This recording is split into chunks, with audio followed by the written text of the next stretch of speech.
something in my tooth. Hey y'all, hey, Erica with Time to Shrink. I have decided that I'm gonna do a little something different going forward on my channel.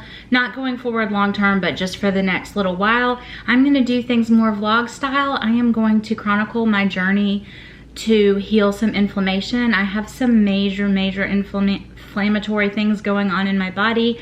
I don't usually go into much detail, but you know what? I think it's time. I think we're going to today. So if you're interested in hearing what's been going on with me and what my plan is, stick around.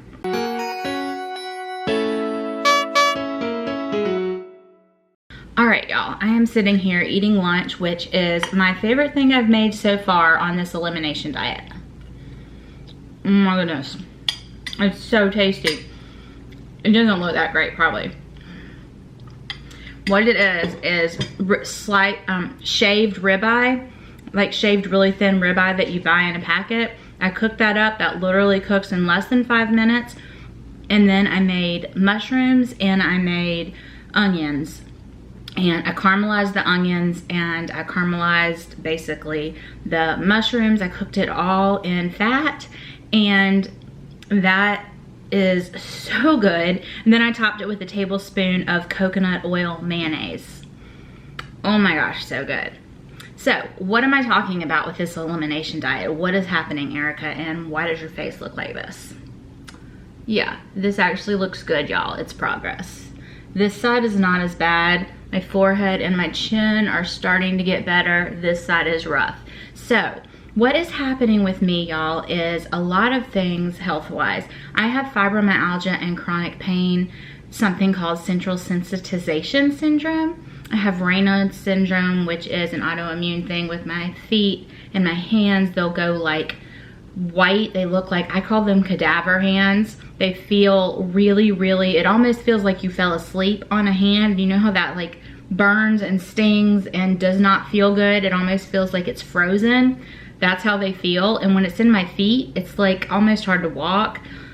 Luckily, I don't get it in my feet as often. My feet is often triggered by cold. My hands, they do it whenever. They do it all the time. It's not comfortable. It doesn't feel good, but it's the least of my worries. Basically, I also have something called POTS, and what that means is that I can get very dizzy. I get heart palpitations and cardiac things. I have to take a medication that lowers my heart rate because my heart rate will get really high, and I have horrible palpitations and my chest pain. It does not feel good. I can get really dizzy. I can pass out. And that can also have a whole list of other symptoms that I think are intermingled with my fibromyalgia symptoms. But anyways, I just keep adding inflammatory condition on top of inflammatory condition on top of inflammatory condition. And a couple years ago when I first went keto and was really strict and lost my 100 pounds, I was doing so strict, really clean, counting everything.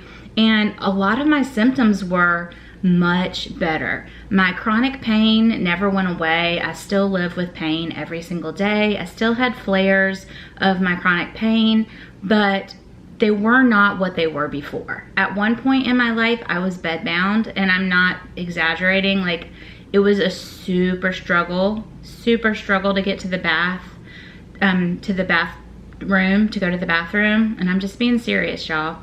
It was a super struggle just to go to the bathroom. Sometimes my husband had to help me. Sometimes I had to use assistive walking devices. I could not shower by myself. I had to have a shower chair, and I had to have my husband help me because I couldn't lift my hands above my head. I missed out on all of my kids' activities for a little while there because I literally could not. My body would not. It was that high of a level of pain. And through diet, I have healed a lot of that, but not completely. But I have been off the rails lately. I have had some keto days and some not at all keto days. I've had a lot of sugar enter in. I've let a lot of dirty keto things into my life. I basically have just not been treating my body the way that it needs to be treated, not really focusing on and getting enough protein, not taking my vitamins.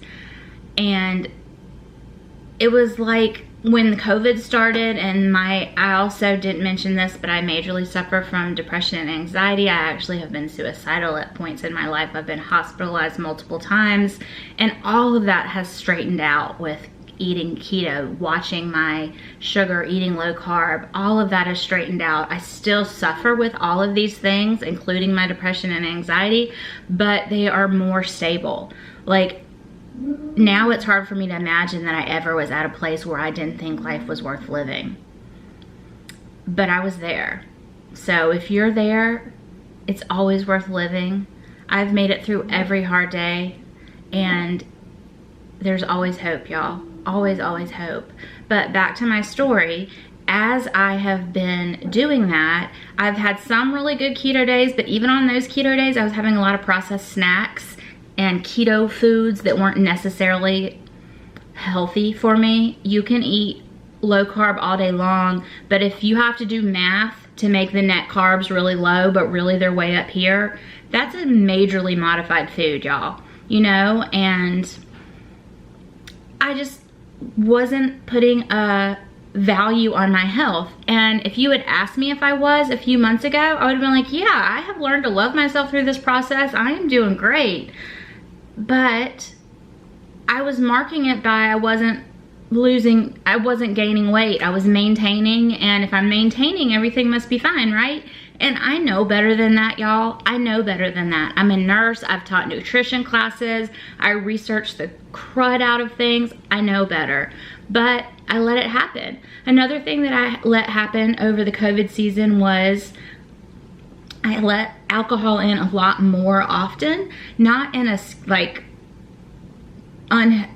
not in an unhealthy alcoholic way or wondering if I was having a problem, but in that I was having alcohol most days because I wrote a low carb alcohol book, and y'all, it's awesome. If you're interested in it, it is so good. I worked so hard on it, and I think drinking when we're in maintenance or when we're on our journey, I think our journey is to health, not to a certain weight. So in my opinion, alcohol every once in a while for most people is fine. And having a really good quality low carb cocktail that you can drink is fine. And I will probably go back to that at some point. But for me and my health parameters, drinking on a daily basis, or maybe not every day, but I probably had something 5 days a week, a glass of wine or one of the drinks I was making, or I'd create a bunch of drinks and I had one sip of each and then I would dump it because obviously, well, you could drink that much, but I was not looking to do that.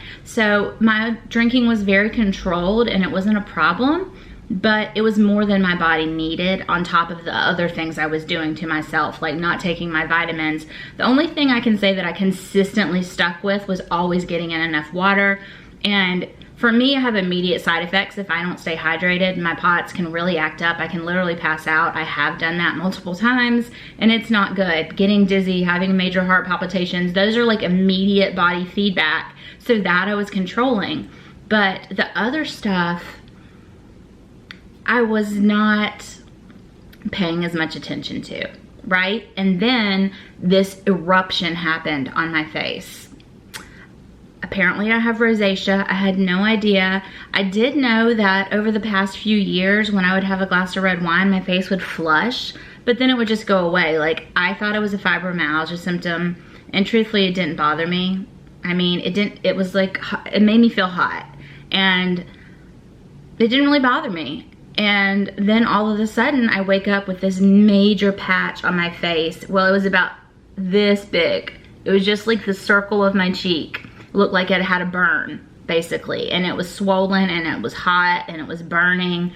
And then it continued to grow and grow and grow. And one thing that I was doing for my health, I had started back on doing yoga. I found a hot yoga class called Bikram, and it was my saving grace, y'all. It was my saving grace. It was the first thing ever since my fibromyalgia diagnosis that I could do exercise-wise that didn't cause me pain, that didn't lead to flare-ups, and I think it was because it was in the hot room. Well, if you know anything about rosacea, you cannot be in a hot room. You can't take hot baths, hot showers, use hot water on your face. Apparently that flares it. So my depression or funk, I don't know, it was really a depression. It was, I mean, I always have some level of depression, so it, you know, does this, and that it was a trigger that made me get into a major funk, because I love Bikram yoga. I love it. It became essential to me over the last month and a half. It became essential. And to be told that I can't do it, I want to cry. I want to cry saying that out loud. My prayer is that I'm going to do this elimination diet, and I'm going to figure out what my triggers are, and I'm going to get super, super healthy. I'm going to kick these autoimmune issues in the butt. I am going to put that fibro in as much remission as possible. I am going to be so strict and so clean, and I'm hoping that's going to show in all of my issues, including my face. I have gone to the doctor, and they did put me on an oral antibiotic and a topical antibiotic, and I have cleaned my skincare routine up to the point where all I'm doing is a very, very gentle wash once every day or two. If my face is not feeling real oily or dirty, I'm not washing it. I have found a really gentle moisturizer that I'm using. I'm not even using SPF yet. I'm just staying in and staying out of the sun. The other day I was out and about and wore a mask for a really long time. This side of my face swelled so much that my eyes started swelling. So it's really reactive and really angry right now. But as of November 1st, I've started an elimination diet. So I am going to do an elimination diet. So let me tell you what that's gonna look like for me. I'm going to take all caffeine away, all alcohol away, all gluten away, all dairy away. Those are the major things that really, really can trigger a lot of things for people. So I'm gonna take all of that away. Taking away dairy, y'all, I am so sad to take away dairy. So sad to take away dairy, but it'll be okay. It'll be okay. And so basically what I'll be eating is meats and seafood and vegetables that I know I do okay with. I'm going to stay away from trigger vegetables like nightshades, so no tomatoes, nothing spicy, no red spices, no eggplant. So I love spicy food, y'all. I love tomatoes, y'all. Although I have noticed in the past that tomatoes do tend to bother my reflux. That's another thing that I have that I forgot to mention. I have had major reflux ever since I had vertical sleeve gastrectomy surgery. And I noticed that tomatoes and spice really do trigger that. So taking all of that away. So I will be eating a lot of beef, a lot of fish, mushrooms, onions, things like that. And I'm also taking away eggs because I know at some points in my life I have definitely had issues with eggs, even though I love them. So I'm taking that away. So won't be eating a whole lot. So I wasn't sure what I was gonna do on this channel because I don't really wanna do meal preps because there's not a whole lot that I need to prep. Although maybe I could. Maybe I could think about what I'm gonna be able to eat over the week and prep that accordingly. So we will do some. I think I'm gonna make some bone broth from scratch. I'm gonna make some chicken bone broth and some beef bone broth from scratch. I'm going to be making vegetables ahead of time so that I'll have them and things like that. So I will do a meal prep in a vlog, probably. What I'm going to do going forward is I'm gonna chronicle this journey, my elimination diet journey back to lower inflammation, back to health, and we're gonna chronicle it. I'm gonna do a lot of vlogging and just take you through my day and also show you what I'm eating, and I'll show you what I'm cooking as I cook it and those kind of things. And that's what we're gonna do for the next little while, because a full keto meal prep, I won't be able to eat that. And all these what's for dinners are now gonna just be what's for dinner for my family. I don't know, would y'all like to see that still? Because it's not gonna be fully keto if I'm not having to eat it too. I can make different things for them. And I'll probably make a lot of inexpensive things, go through my pantry and make things for them of stuff that I have. So lots of pastas and rice dishes and things that I don't usually do for them over these next weeks because I won't be tempted to eat that. So that's kind of what it's gonna look like. So I just wanted to let you know things will be a little different. And this is gonna go on for 6 weeks is my plan. It's November 1st when I started, and we're gonna do this for about 6 weeks, see where we are, and then slowly start adding things back in, one ingredient at a time, being very careful, and we'll see where we end up. I am assuming I'll probably lose weight doing this too, right? I mean, I don't know. I would assume if I'm eating such low carbs, my carbs are only gonna be coming from vegetables. If y'all are followers of me, like really know me, I took away my Zip Fizz, y'all. Oh my gosh. I took away my Zip Fizz. I don't know if that's gonna last the whole 6 weeks or not. I'm really struggling with some dizziness again. I'm taking Redmond's electrolytes, but I don't know. Something about the Zip Fizz just really helps keep my POTS stable. So that may be something that I'm not gonna eliminate permanently, or maybe not even the whole 6 weeks. I'm gonna try a full 2 weeks without it and see if my body adjusts, but that may come back. But anyways, that's what's going on. If y'all have any questions, please let me know. Are y'all interested in seeing this? Because I think this is what the plan is. This is what I'm gonna do. I'm gonna do a lot of things vlog style, and I'll show you what I'm eating. I'll check in with you during those on how I'm doing on the elimination. I'll let you know if I'm losing weight or gaining weight, or how I'm feeling emotionally, physically, all of that stuff. So that's the plan. I hope that that is okay with y'all. I know it's not my typical stuff, and my plan really was to do lots of holiday baking and holiday cooking and all of that stuff, keto, but I can't taste it for you to tell you whether it's good or not. So this is the plan. I hope y'all are on board with it, and let's do this thing, y'all. If anybody is in a similar position and needs to do this as well, you're welcome to join me. I will list down below all of the things that I am avoiding and what my plan is. Okay, bye y'all. Love you so much. I hope that y'all are gonna stick with me through this.